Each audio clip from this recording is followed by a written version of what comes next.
Bonjour, bonsoir à tous, bonsoir à toutes, ça y est, on est parti. Alors aujourd'hui, on vous parle du multivitamine, le Multivita Boost. Alors c'est un produit qui est sorti il y a quelques semaines chez le laboratoire NRD. Alors 28 micronutriments bioactifs, dont 13 vitamines, 4 minéraux, 11 molécules actives, dont des polyphénols, un acide aminé et des caroténoïdes. Alors, bonjour Amine. La première question qu'on me pose souvent, c'est qu'est-ce qu'il faut penser des multivitamines? Donc les multivitamines, bon, en apparence, c'est quelque chose de très banal que tout le monde connaît.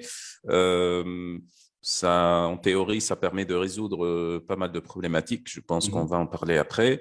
La problématique principale qu'on a concernant les multivitaminés, c'est justement en termes de composition.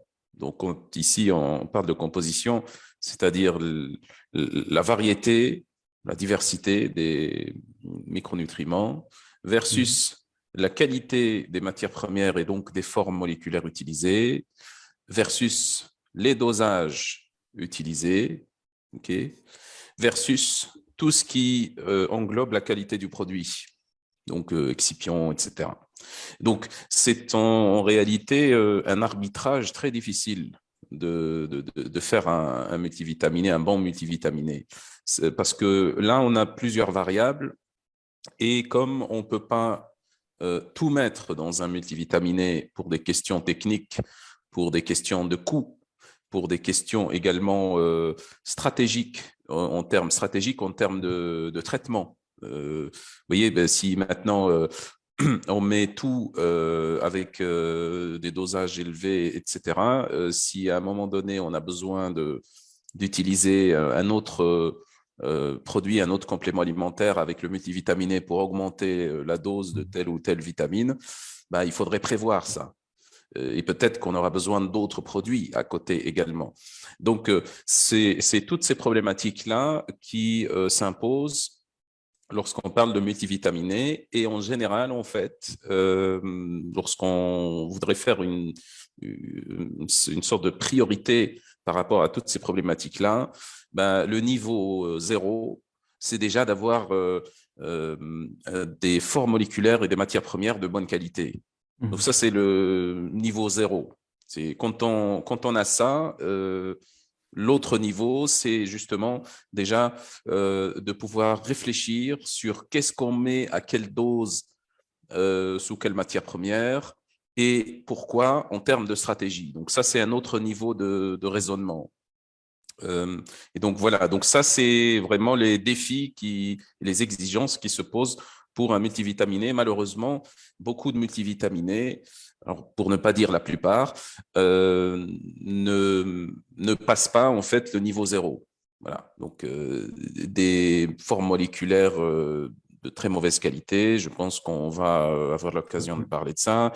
Euh, Enfin, quand on dit forme moléculaire de mauvaise qualité, c'est-à-dire des matières premières aussi, des excipients dedans, enfin, en général toxiques, etc. Donc voilà. Et donc et même si on a des produits qui sont formulés de cette façon, donc qui peuvent passer le niveau zéro, le niveau 1 est encore plus compliqué et il faut, comme j'ai dit, un certain arbitrage entre toutes ces variables-là pour pouvoir produire quelque chose qui tient la route. Alors, est-ce que tu peux nous expliquer l'utilité de mettre des antioxydants comme les caroténoïdes, des polyphénols avec des micronutriments classiques? Oui, à la base, le concept d'un multivitaminé, c'est quoi en réalité? C'est de pouvoir compléter Mhm. sur un large spectre de micronutriments et de nutriments en général, l'alimentation en fait. Voilà, donc ça c'est le concept fondateur de ce qu'on appelle un multivitaminé. Donc, est-ce que dans les aliments, on trouve que des vitamines et des oligoéléments? La réponse est non. On trouve donc les nutriments classiques, là, qui sont Mhm. vitamines, minéraux, oligoéléments, et on trouve également tout un tas d'autres micronutriments dont on n'en parle pas beaucoup.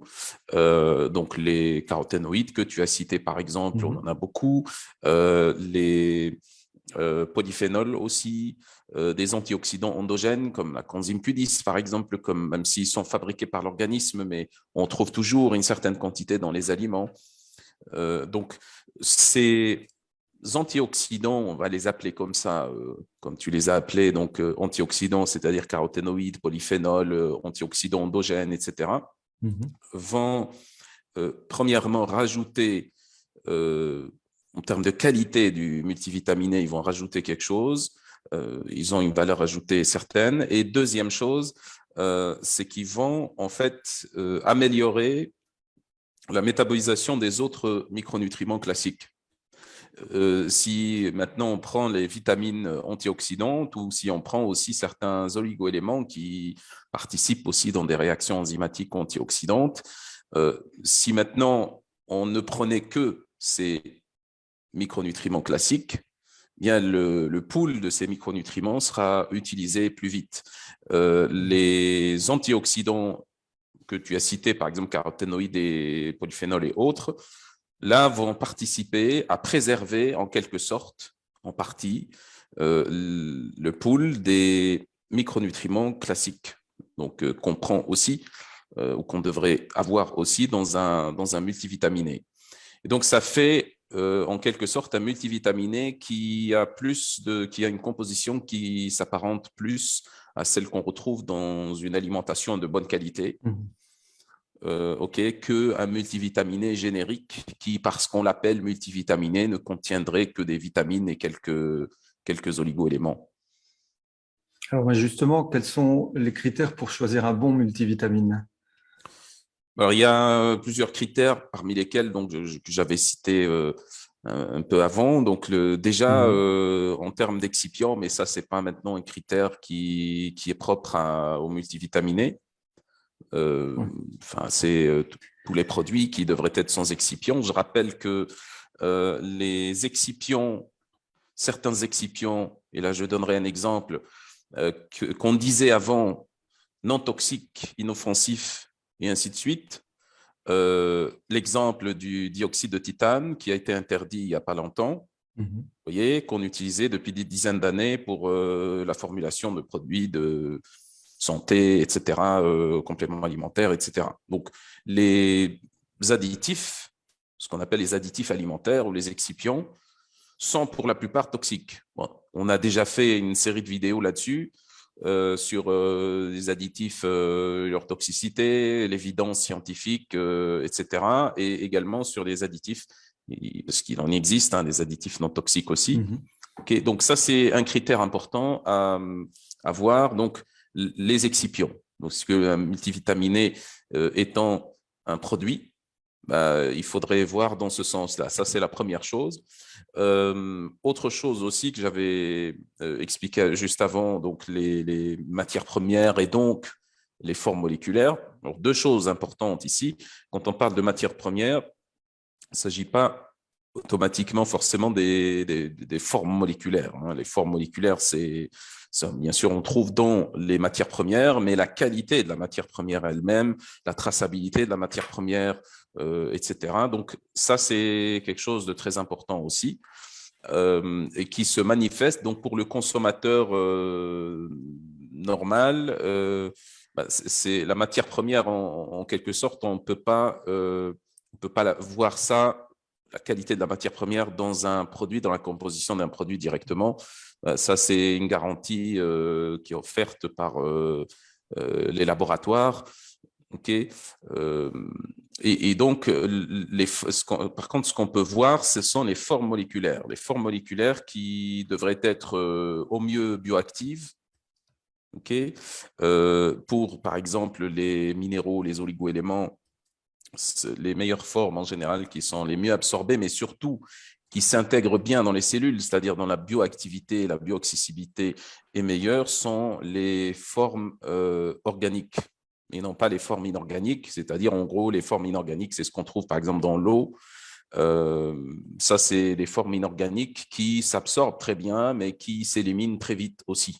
On sait bien que les reins ont un mécanisme d'homéostasie par rapport aux électrolytes qui est extrêmement rapide dans le feedback est extrêmement rapide. Et donc, dès qu'on a un minéral ou un oligoélément qui arrive au niveau du sang et qui perturbe cette homéostasie, les reins interviennent et éliminent très rapidement l'élément en question.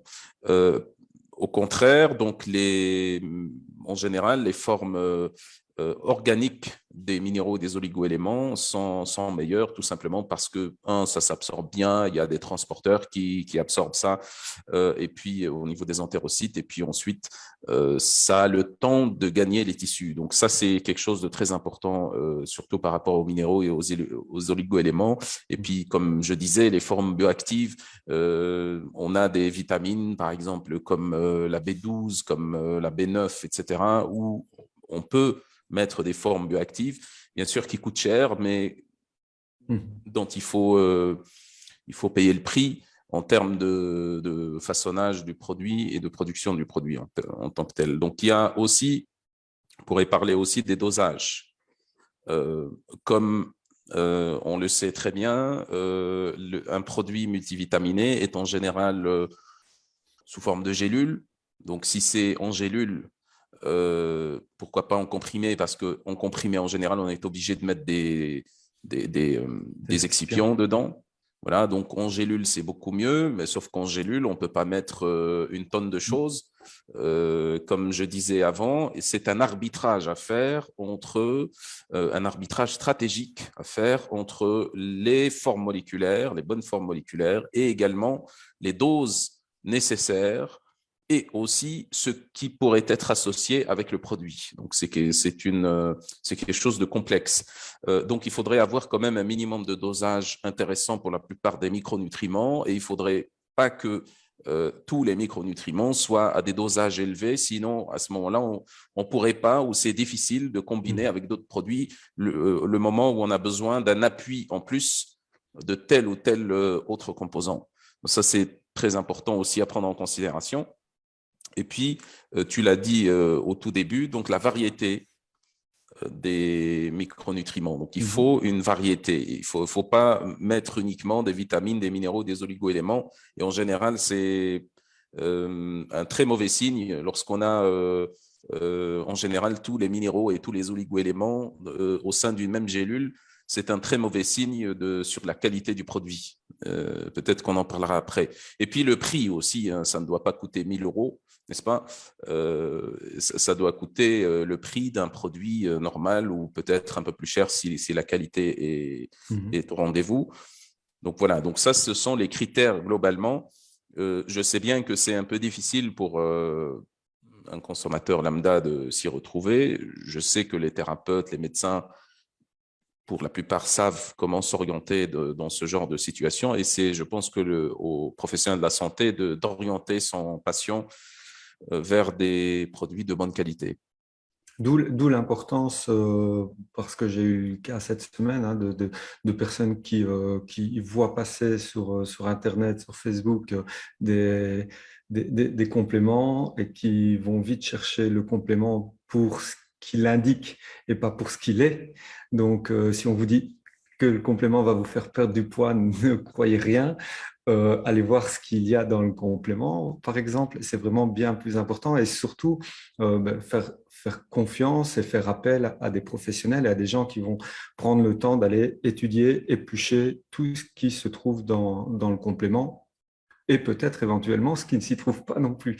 Ça a parfois de l'importance, ce qu'on n'y trouve pas. Alors, on sait que tu as, enfin, voilà, tu as participé à l'élaboration du Multi-Vita Boost. Mais la question qui revient souvent et que vraiment j'ai envie de poser, qu'est-ce qui fait que le Multivita Boost sera meilleur qu'un autre multivitamine?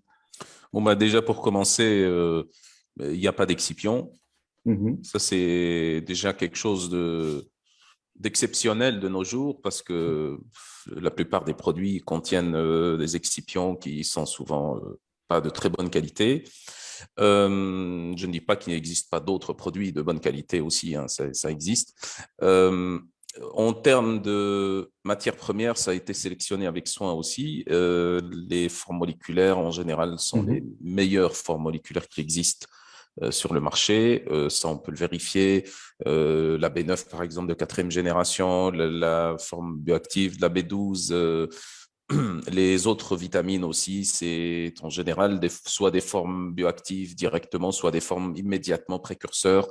Voilà, donc, et puis également la diversité en termes de micronutriments, ce que j'expliquais avant, c'est-à-dire que là, on va avoir à la fois des vitamines, certains oligoéléments, mais ça, je vais expliquer après pourquoi on n'a que certains oligoéléments. On a des caroténoïdes, on a des polyphénols, un ensemble. Hein, c'est pas maintenant un seul polyphénol ou un seul caroténoïde, c'est un ensemble de caroténoïdes et de polyphénols. Pour les caroténoïdes, on a toute la gamme de caroténoïdes qui sont connus, mis à part, bon, il y a la vitamine A sous forme de bêta-carotène, mais on a également la lutéine, lycopène, zéaxanthine, astaxanthine. Vous voyez, donc c'est vraiment une diversité de caroténoïdes qu'on retrouve à la fois dans des aliments d'origine animale et dans des aliments d'origine végétale. Donc, vous voyez, donc c'est ce que je disais avant sur le fait d'avoir un multivitaminé qui ressemble un peu ou qui est un peu le reflet de l'alimentation, d'une alimentation variée et diversifiée. Donc ça, c'est très important. Et puis les polyphénols également. Les polyphénols, on ne va pas les trouver dans les aliments d'origine animale, n'est-ce pas? Donc, c'est plus les fruits, les légumes, etc. Et donc là, on a aussi tout un tas de polyphénols. On a plusieurs extraits de fruits, les myrtilles, les agrumes, etc. Et dedans, on trouve plusieurs polyphénols. Ça, c'est important. Donc ça, c'est aussi quelque chose de très important par rapport au Multivita Boost. Et puis également, en termes de dosage, eh bien, justement, ce que j'expliquais juste avant, cette histoire d'arbitrage par rapport à qu'est-ce qu'on met comme dosage pour chaque composant et qu'est-ce qu'on augmente en termes de dosage et qu'est-ce qu'on diminue en termes de dosage, puisqu'on ne peut pas mettre tous les dosages élevé pour tout. Comme je disais, techniquement, ce n'est pas possible. Et deuxièmement, stratégiquement, ça ne serait pas très malin. Donc, les dosages sont très adaptés. Peut-être que tu m'en avais parlé avant le live. Peut-être que tu as certaines remarques par rapport à ça, mais sur lesquelles je pourrais répondre tout à l'heure. Mais sache que ce sont des choix qui ont été faits en fonction, comme je te disais, de manière stratégique. C'est un arbitrage, c'est vraiment un arbitrage par rapport à qu'est-ce qu'on pourrait rajouter avec ce produit, qu'est-ce qu'on pourrait combiner dans le cas où on a besoin. Voilà, justement, en parlant d'arbitrage, une des premières questions qu'on m'a posées, mais c'est pourquoi ne pas avoir mis de magnésium ou de calcium dedans? Alors ça, c'est le calcium, on sait très bien que c'est pas à donner pour tout le monde.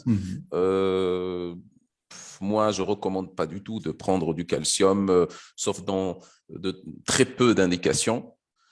Donc ça, c'est déjà pas un problème, on va dire. Et si vous trouvez du calcium dans un multivitaminé, c'est que c'est déjà assez problématique, ou alors ce multivitaminé est orienté uniquement pour quelques indications. Par contre, pour le magnésium, ça c'est vraiment on va dire un marqueur typique pour un multivitaminé. Si on trouve dedans du magnésium, alors sauf si maintenant ça ne contient que du magnésium et deux, trois autres trucs, mais vraiment, si on trouve un multivitaminé digne de ce nom, c'est-à-dire qui contient toutes les vitamines et plein de choses, et qu'on trouve dedans du magnésium, ça, vous savez directement, c'est un marqueur que le multivitaminé est de mauvaise qualité. Le magnésium est l'élément, on va dire, extrême sur lequel on peut se baser pour pouvoir dire, OK, ce multivitaminé contient ou les gens qui ont fait ça, ce multivitaminé, ils ont fait en sorte que ça contienne des micronutriments de bonne qualité. Si on trouve du magnésium dedans, ça veut dire que c'est forcément du magnésium de mauvaise qualité. Sulfate, chlorure, oxyde de magnésium, ça, ce sont les formes qui ne servent à rien. Et bien sûr, on les met parce que ça rentre dans la gélule ou dans le comprimé, parce que ça ne prend pas beaucoup de place. Mais c'est des formes de magnésium qui ne servent à rien. Si maintenant on voudrait mettre des formes de bonne qualité, là, ça prend beaucoup de place. Ça, c'est bien connu. En général, les produits de magnésium de bonne qualité sont des produits de magnésium seul. Et même avec, en mettant du magnésium seul dans un seul produit, c'est déjà problématique d'avoir des dosages assez élevés sur une gélule. Et donc voilà, donc ça c'est la raison pour laquelle on ne met pas de magnésium dans le Multivita Boost voilà, donc c'est parce que tout simplement il n'y a pas de place. Si on met du magnésium, on doit virer tout le reste et ça sera un produit magnésium uniquement. Et justement, alors, je vois qu'il y a il y a de la vitamine C, de la vitamine E, de la vitamine K dedans, et je m'aperçois que le dosage est assez faible. Pourquoi est-ce que vous avez choisi de faire un dosage bas? Oui, parce que c'est simple en fait. Ça ne sert à rien de mettre beaucoup de vitamine C dans un multivitaminé parce Mhm. que quoi qu'on mette en termes de quantité, ça ne sera pas suffisant.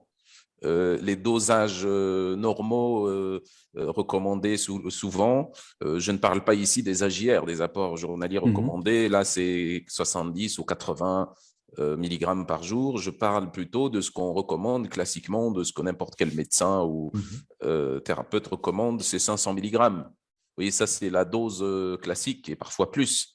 Donc, on va dire, à défaut de mettre 500 milligrammes ou 1 gramme, hein, ou à la limite 250 milligrammes par gélule, et à ce moment-là, virer tout un tas d'autres composants intéressants. Euh, on a préféré garder le dosage de vitamine C bas parce que dans tous les cas, quelqu'un qui est déficitaire en vitamine C, il doit prendre de la vitamine C à Ouais. part. Ça, c'est certain. Et pas uniquement déficitaire, mais quelqu'un qui a besoin de vitamine C, il ne va pas aller chercher ça dans un multivitaminé. Et par contre, on a mis quand même un certain dosage qui, quand même, fera en sorte que les autres vitamines, les autres micronutriments qui sont dedans puissent fonctionner synergiquement. Donc, c'est maintenant une quantité de vitamine C qui va fonctionner comme un cofacteur synergique Mhm. avec les autres vitamines et micronutriments et non pas pour pouvoir combler un déficit en vitamine C, qui lui doit être comblé par des dosages plus élevés. Concernant la vitamine E, la vitamine K aussi, euh, je dirais aussi la vitamine A, mais parce que la vitamine A qu'on a mise ici, c'est le bêta-carotène. Donc, ces vitamines, en fait, liposolubles, ont des dosages assez bas dans le sens où, en général, pareil, quand on a des déficits sur ces vitamines-là ou quand on a des besoins sur ces vitamines-là, souvent, on prend des produits qui sont à part. Euh, on a, par exemple, la combinaison ADEC, donc Mhm. vitamine A, D, E et K, qui souvent, si l'on pose la question aux thérapeutes, aux médecins, souvent est utilisé. Donc, quelqu'un qui aurait des déficits sur ce type de vitamine, il va euh, peut-être utiliser un multivitaminé, mais peut-être aussi utiliser une source à part de Mhm. ces vitamines-là. Donc, ce qui est très important, la vitamine D ne pose pas de souci dans le sens là, bon, c'est, si je me souviens bien, c'est 1000 Mille unités. UI, oui. Voilà, et donc, bon, ça pourrait être rajouté en plus aussi si besoin. Vous voyez, donc c'est ce que je te disais tout à l'heure, donc Mhm. sur cette question d'arbitrage, qu'est-ce qui est intéressant à apporter à des doses intéressantes dans un multivitaminé et Mhm. qu'est-ce qui ne peut pas, dans tous les cas, être apporté à des doses suffisantes dans ce multivitaminé, quoi qu'on fasse. C'est-à-dire, on ne peut pas Mhm. mettre des doses élevées suffisante de vitamine C, de ceci, de cela sur le même produit. Et à ce moment-là, il y a des choix à faire, il y a un arbitrage à faire. Et en plus, c'est intelligent parce que si maintenant on décide de rajouter d'autres produits en combinaison avec celui-là, on peut très bien le faire. Alors, est-ce qu'il y a des contre-indications ou, enfin, il y a des indications et est-ce qu'il y a des contre-indications? Bon, bah, c'est en termes de contre-indications, bah, il y a pas grand-chose en fait parce que c'est bon, c'est des petits dosages et puis bah, c'est des petits dosages, c'est quand même des dosages euh, adaptés, études, mais en termes de quantité recommandée, 1 à 2 gélules, ça convient aux adultes, ça convient aux adolescents aussi, bien sûr sous l'autorité des professionnels de santé, du médecin. Quand tu dis adolescent, c'est à partir de quel âge? Ben, à partir de l'âge de 12 ans, mais même pour les enfants, si maintenant c'est le médecin ou le thérapeute voit bien que c'est nécessaire et que c'est adapté, peut-être qu'une gélule aussi pourrait convenir. Ça, c'est aussi à voir avec la prescription du professionnel de la santé. Donc, mis à part, je dirais, des allergies à certains composants, il n'y a pas vraiment forcément spécialement d'allergies, mais voilà, les allergies, on les a partout. Mais mis à part ça, il n'y a rien comme contre-indication. Sinon, concernant, tu disais donc les indications, les applications, on va dire, bien sûr, un multivitaminé à la base, c'est pour combler des déficits. Des déficits ici, comme je l'ai déjà expliqué, ça ne serait pas des déficits maintenant ou des carences sévères ou graves, parce que là, donc, les carences sévères ou graves, on va les traiter plutôt par des apports de produits spécifiques. Si c'est maintenant de la vitamine D, ben, ça sera un produit vitamine D. Si c'est du ceci, cela, donc ça serait des produits à part. Mais si c'est maintenant des déficits modérés, des déficits, je dirais, légers à modérés, là, ça pourrait être intéressant d'intégrer un tel produit. Et même, je dirais, pour certaines carences sévères de certains micronutriments précis, on pourrait, comme j'ai déjà expliqué, utiliser les produits spécifiques pour ces micronutriments et en plus rajouter le multivitaminé parce que tous ces micronutriments en fait fonctionnent ensemble. C'est un système synergique qui fonctionne ensemble. Sinon, ben, ça pourrait avoir aussi des effets intéressants sur l'immunité, mais pas seul. Il y a tout un tas d'autres solutions pour l'immunité. Je pense qu'on avait déjà fait plusieurs vidéos là-dessus sur l'immunité. Et donc, ce multivitaminé s'inscrit justement dans ce sens, dans le cadre de l'immunité. Ça pourrait aussi avoir un intérêt particulier dans les périodes, on va dire, climatiques difficiles. Le froid, également les périodes aussi ou les situations physiologiques particulières, comme par exemple la grossesse, comme aussi la préconception chez les personnes âgées, les personnes à constitution fragile, personnes à constitution fragile, c'est-à-dire les personnes qui ne mangent pas sain, qui souvent ont des problèmes d'appétit, qui ne mangent pas suffisamment. Aurélie nous demande justement si pas équilibré. Oui.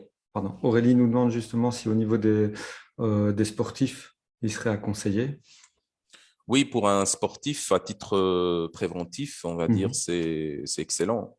C'est très bien. Bien que pour un sportif, on a besoin d'un bilan micronutritionnel complet pour voir s'il n'y a pas des déficits. Mais même pour un sportif, même s'il n'a pas de déficit particulier, ça pourrait être bien de faire des cures avec un bon multivitaminé comme celui-là.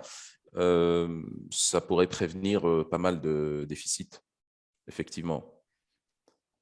Merci. Je suis en train de lire les questions en même temps et j'ai été un peu perturbé, pardon. Asma qui nous demande, bah, tiens, puisqu'il y a de l'iode, est-ce qu'on peut prendre en même temps que du lévothyrox, que sont les Votirox? Bah, la quantité d'iode qu'il y a, est-ce que tu peux me rappeler la quantité d'iode? Mais je ne Oui, je pense vais pas dire que ça ça. soit une quantité importante en termes d'apport en iode. Euh, Hmm, mais ça ne pose pas de souci, en fait, même si dans le cadre d'une pathologie, 150 on va dire, microgrammes. oui. Bon, là, c'est 100% des AJR chez un adulte. Mhm, Donc, il faudrait à ce moment-là, si on a une hypothyroïdie, euh, maintenant les hypothyroïdies sont différentes, toutes les hypothyroïdies ne sont pas dues à un déficit en iode, n'est-ce pas? Donc, il faudrait voir l'utilité d'un multivitaminé, de ce multivitaminé, peut-être qu'un produit qui est plus orienté thyroïde, dans ce cas-là, serait mhm. plus adapté. Mais si maintenant il y a ce problème de thyroïde en plus euh, d'un d'un déficit de plusieurs micronutriments, ça pourrait être utile, oui, ça pourrait être utile. Euh, à voir aussi, encore une fois, avec le médecin, le thérapeute qui, lui, connaît vraiment le cas précisément. Alors, j'ai reçu une question cette semaine justement sur la levure de sélénium qui est utilisée, hein, donc le sélénium. Est-ce qu'il n'y a pas de contre-indication en cas de candidose? Non, il n'y a pas de contre-indication dans la mesure où la quantité est infime. Ok, et puis, ça ne change pas grand-chose. En termes en termes de candidose, c'est vraiment une infection fongique Mhm, généralisée. Donc, ce n'est pas les quelques, les quelques milligrammes qui sont mis dans le multivitaminé mhm. qui vont influencer qui vont influencer ça. Et puis, au niveau de la levure de sélénium, je ne pense pas que ça soit une levure vivante.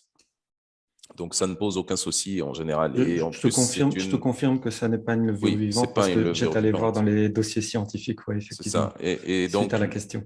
en termes en termes aussi de qualité, en fait, Mhm, du, du sélénium que ça contient, donc la sélénométhionine, ben, c'est un sélénium organique, comme la sélénocystéine et d'autres formes de sélénium. Bien sûr, principalement, ce sont ces deux formes-là bioactives, organiques, sous lesquelles se trouve le sélénium dans le métabolisme mhm. en général.